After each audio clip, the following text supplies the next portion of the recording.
네, 안녕하세요. 미국 주식 멘탈 케어하기 멘탈이 전부다의 철이형입니다. 네, 오늘 시장은 한 템포 쉬어가는 분위기였죠. S&P와 다우는 하락을 하고 나스닥은 제자리를 유지한 하루였습니다. 어제 채권 수익률이 1.6%대에서 1.5% 중반까지 떨어지면서 기술주가 상대적으로 좋은 하루였습니다. 채권 수익률이 다시 급등하지만 않는다면 당분간 기술주가 좋은 시장이 되지 않을까 생각이 됩니다. 실제로 현재까지 데이터에 따르면 실적을 보고한 약 150개 정도의 S&P 500 기업 중 거의 80% 이상이 시장의 기대치를 상회했습니다. 참고로 역사적인 평균 수치는 66% 정도인데요. 현재 80%가 넘게 시장 기대치를 초과하고 있기 때문에 기업들의 전반적인 실적은 굉장히 좋은 편이라고 얘기할 수 있겠습니다. 그리고 오늘 시장은 특히 마이크로소프트와 구글이 하드캐리를 한 하루였죠. 마이크로소프트는 4% 넘게 상승을 하면서 완전한 신고가 영역을 개척해 나가고 있고요. 구글도 5% 상승하면서 신고가를 달성했습니다. 다만 전고점의 저항선을 완전히 뚫어내지는 못하고 고점에서는 조금 밀려 내려왔습니다. 하지만 이 분위기라면 두 기업 모두 연말까지 주가가 순항하지 않을까 예상을 해봅니다. 실적 발표 후에 전망이 좋아져서 주가가 오르기 시작한다면 물론 이후에 오르고 내림의 부침은 있겠지만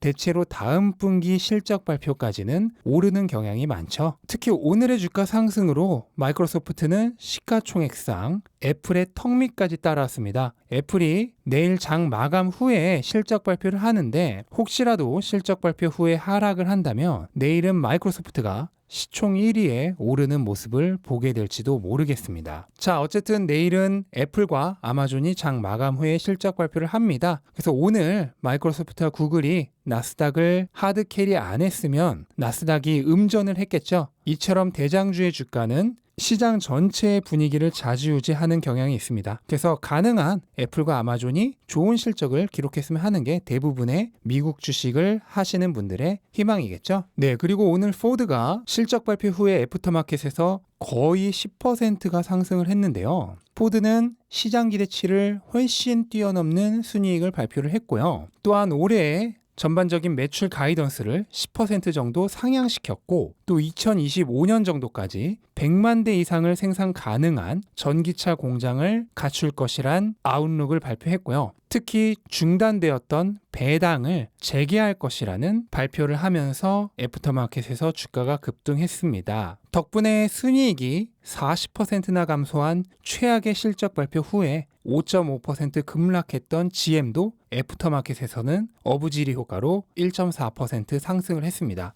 지금 GM과 포드가 끊임없이 전기차로의 전환을 얘기하는 중인데요. 어디까지나 그들의 포부라는 것을 잊어서는 안 됩니다. 저도 학교 다닐 때 뒷자리에 앉았던 친구가 늘 다음 시험은 잘 볼 거라고 얘기하던 게 생각이 나네요. 네, 그리고 테슬라는 또 한 번 엄청난 변동성이 있었습니다. 장중 한때 1070까지 다시 오르는 모습을 보였지만 장 후반으로 갈수록 밀리면서 최종적으로는 2% 조금 안 되는 상승으로 마무리를 했는데요. 다만 애프터마켓에서 다시 2.3% 상승하는 급등을 보여줬는데요. 여기 대해서는 조금 뒤에 다시 얘기를 하도록 하겠습니다. 우선 테슬라가 얼마 전 미국에서 차량 가격을 2,000에서 5,000달러 정도 올린 것에 이어서 중국과 독일에서도 가격을 올렸습니다. 중국과 독일에서는 고가형 차량인 모델 S와 X를 각각 5,000에서 6,000불 정도 인상을 했고요. 중국과 독일은 경쟁자가 어마어마하게 많은 시장이죠. 그로 인해 가격 경쟁이 심하다 보니 엔트리 모델의 가격을 인상시키기는 조금 부담스러웠을 것입니다. 그로 인해 플래그십 모델인 모델 S와 X의 가격을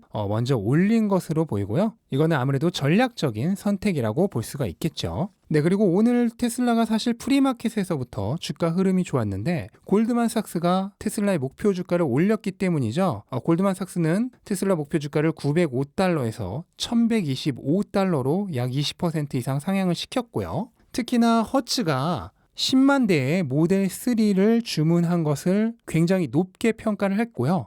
이 주문 자체도 중요하지만 추가적인 효과들로 인해서 테슬라가 더욱더 강력한 성장과 마진을 유지하게 될 것이다 라는 얘기를 하면서 목표 주가를 올렸습니다.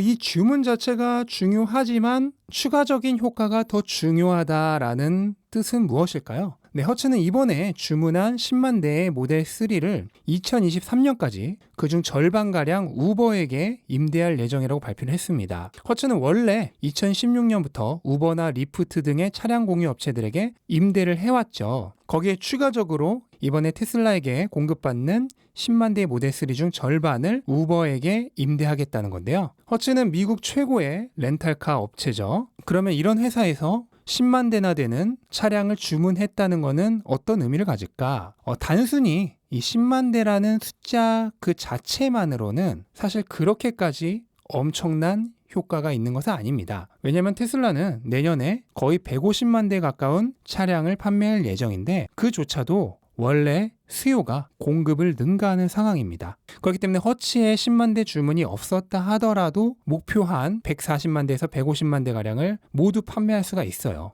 하지만 그렇게 단순히 10만 대의 수요가 추가되었다 라고 생각하기보다 훨씬 더 중요한 의미가 있는데 그것은 바로 최고의 렌탈카 업체에서 전기차를 그리고 그 중에서 테슬라를 대량 도입함으로써 향후 다른 수많은 렌탈카 업체들의 전기차 도입 전환이 빨라지고 그렇게 되면 당연히 그 중에서 테슬라 주문이 제일 많겠죠. 또한 허츠 역시도 이번 주문이 일회성 주문이 아니고 앞으로도 수요가 있으면 계속해서 주문이 늘어날 수가 있습니다. 또한 앞으로 도로주행 가능한 현재 FSD 베타가 모든 차량에 도입된다면 테슬라 차량을 이용하는 운전자들은 압도적으로 피로감을 덜 느끼게 될 겁니다. 그렇게 되면 수많은 택시나 차량 공유 운전자들이 앞다퉈 테슬라 차량을 이용하려고 할 것입니다. 다들 아시다시피 미래 테슬라 밸류에이션에서 로보택시는 굉장히 중요한 부분입니다. 아크의 목표 주가에도 로보택시의 비중이 차량 사업만큼이나 중요하죠. 근데 테슬라가 로보택시를 하게 되면 기존 택시 업체 그리고 우버,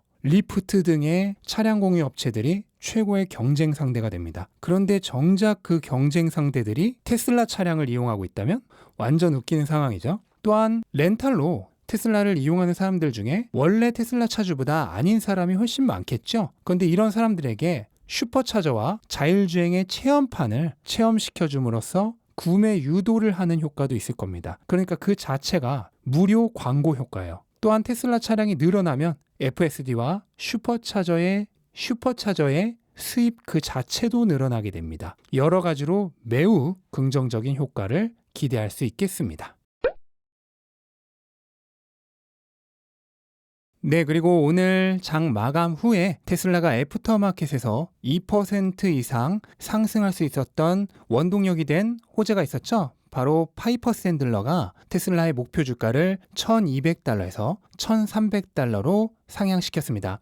참고로 이거는 기존 애널리스트들의 테슬라 목표 주가 중 최고치고요. 원래는 뉴스트리트 리서치의 $1,298가 가장 높았죠. 그거보다 $2 더 높은 새로운 최고 목표 주가입니다.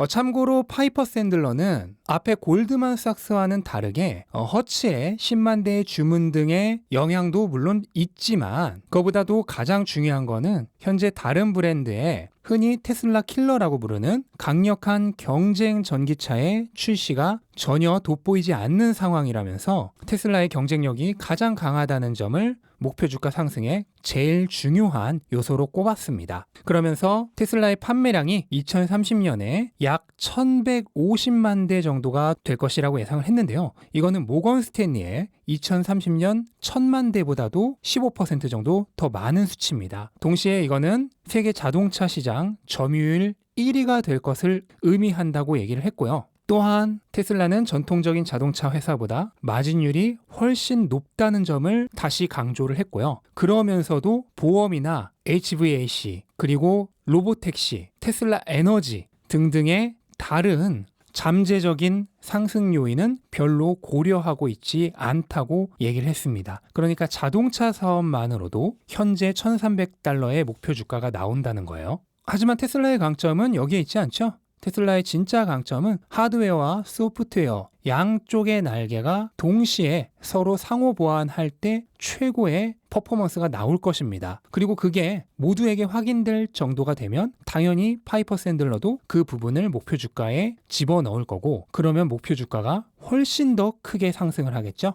참고로 시티그룹도 목표 주가를 거의 20%가량 올렸습니다. 네, 그리고 전기차에 대한 여러 통계를 수집 정리하고 있는 EV 볼륨 사이트에 의하면 현재 신차 시장 기준 순수 배터리 전기차의 침투율이 작년 3% 언저리에서 현재 무려 8% 근처까지 급격하게 치솟았고, 연말에는 10%를 넘길 것으로 예상한다고 합니다. 특히 최근 전기차 점유율이 급등하고 있는 중국의 영향이 가장 큰 것으로 보이고요. 기술의 라이프 사이클 관점으로 보면 전기차는 이제 막 도입기를 지나서 확장기로 진입하고 있는 초입에 있는 것으로 보입니다. 이 얘기는 테슬라의 성장은 지금이 막판이 아니라 오히려 이제부터 시작이라는 얘기입니다. 그래서 지금 테슬라 주식을 팔겠다는 얘기는 극장에서 광고가 끝나고 이제 막 영화가 시작하려고 하는데 나가는 것과 같다고 봅니다. 네, 이렇게 시장 정리해봤고요. 앞에서도 얘기했듯이 기술주들에게는 앞으로 나쁘지 않은 흐름이 될 거라고 생각을 합니다. 딱 하나, 시장 최대 대장주인 애플과 아마존이 실적 발표를 그럭저럭 잘 마무리했을 때의 얘기죠. 그래서 이 두 기업을 가지고 계시지 않은 분이라도 관심 있게 실적 발표를 지켜보셨으면 좋겠고, 특별한 일이 없다면 10월 시장은 결국 그렇게 나쁘지 않게 진행이 되지 않을까 생각을 합니다. 네, 이상으로 영상 마치겠습니다. 영상 끝까지 시청해주셔서 감사드리고요. 영상 도움되셨다면 구독과 좋아요 부탁드리고 즐거운 하루 되시기 바랍니다. 감사합니다.